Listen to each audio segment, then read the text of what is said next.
Now let's continue with our alkalis. So what are some of its chemical properties? Okay, first up, it reacts with acids to produce salt plus water.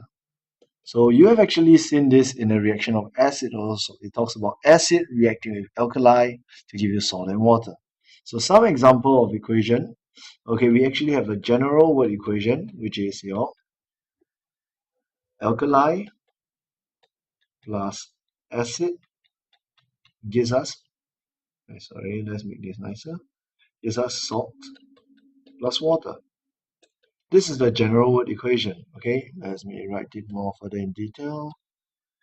General word equation. Okay, next up, we move on to the specific word equation. Okay, we'll substitute, rather than saying alkali in general or acid in general, we're going to move into specific acid and specific alkali. So we go to the specific word equation. Okay, now an example of a specific word equation can be sodium hydroxide, since this is one example of your alkali, plus hydrochloric acid,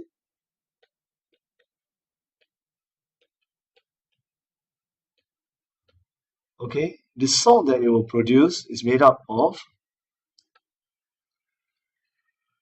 the metal from the alkali and chloric, the anion from the acid.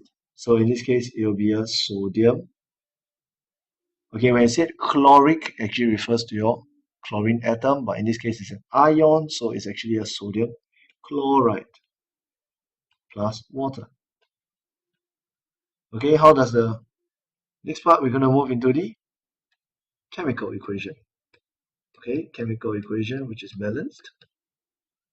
So chemical equation, what we're going to have is NaOH, which is sodium hydroxide, plus HCl, which is your hydrochloric acid, is going to give us NaCl plus H2O.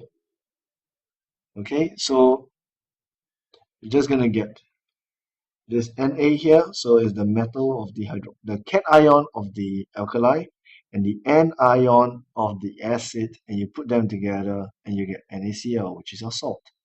So this is the specific word equation here. So take note, one of the chemical property of alkali is that it reacts with acids to produce salt and water. There's a second chemical property. So what's the next one?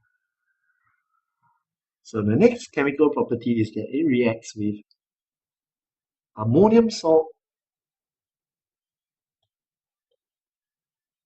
to produce salt plus water plus ammonia gas. Or you can just write ammonia. Okay, so example of a general word equation. Okay, general word equation here. You have alkali plus ammonium salt to give you salt plus water plus ammonia. So this is your general word equation. Now let's move up to the specific word equation. Let's choose specific alkali and ammonium salts. So maybe we switch to blue in color.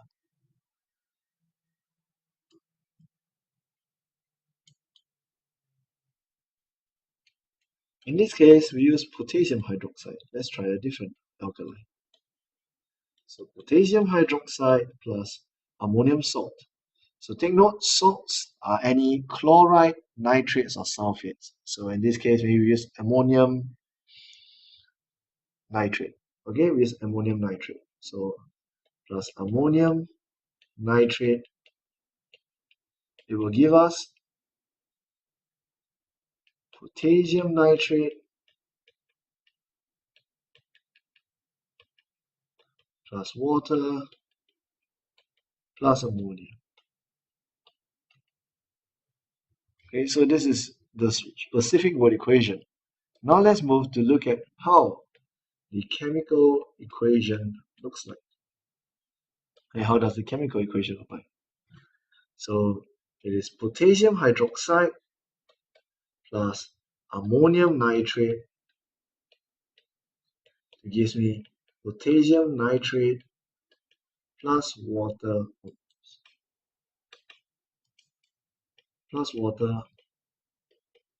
plus NH3, which is your ammonia. So this is the chemical equation. Okay, so you can see that the salt once again is made out of the cation of the alkali, but for the ammonium salt, it is the anion of the ammonium salt. So the cation always comes from the alkali, the anion always comes from the other substance which was reacted. To give you, in this case here, is a potassium nitrate. So this is the chemical property of your alkali.